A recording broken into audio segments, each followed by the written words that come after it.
సీతారాముల కళ్యాణమా అయితే సంధ్య పక్కన నేను కూర్చుంటాను. నీకు ఇంకా పెళ్లి కాలేదు కదా. సంధ్య కూడా కాలేదు కదా. అందుకే కదా చందు సంజయ్ పక్కన కూర్చుంటున్నాడు. చందు ఎవరండి? రామచంద్ర గారు మనోడు. రామచంద్రయ్య గారు ఎవరండి? చందు తాత. చందు వాళ్ళ తాత. గురువు గారు నాకు చాలా కన్ఫ్యూజన్ ఉంది.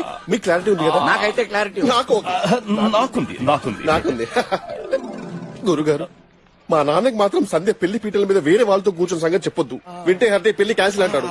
ముందే ఆయనకి షార్ట్ చెప్పను. లూజు వీరిని రూమ్ కి తీసుకెళ్ళు. వెళ్ళు రూమ్ కి వెళ్ళి ఫ్రెష్ రెడీ రెస్ట్ తీసుకోండి. ఎట్రా పిచ్చోడ్లా కనిపిస్తున్నారా? ఊరందరికీ తెలిసేలా నా చెల్లి ఆ చందు గారి పక్కన కూర్చుంటే ఇక నా చెల్లెలికి పెళ్లెలా అవుతుంది? పిచ్చి విషయాలు లేకుండా నా చెల్లెలు ఎక్కడుందో చెప్పు, లేదంటే ఈ సంగతి ఊరంతా చెప్పేస్తానేమో.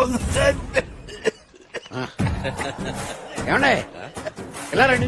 ఇతనికి సంజయ్ ఎక్కడ ఉందో చూపించాలి. ఇదిగోండి చల్లగా తీయగా. ముందు సంధ్య ఎక్కడుందో చూపించు. అదే ఇది పట్టుకోండి రండి. నీకు తెలుసా మా సంధ్య ఎక్కడుంది? నీకు సంజయ్ కాదు నరకం చూపెడతాడు.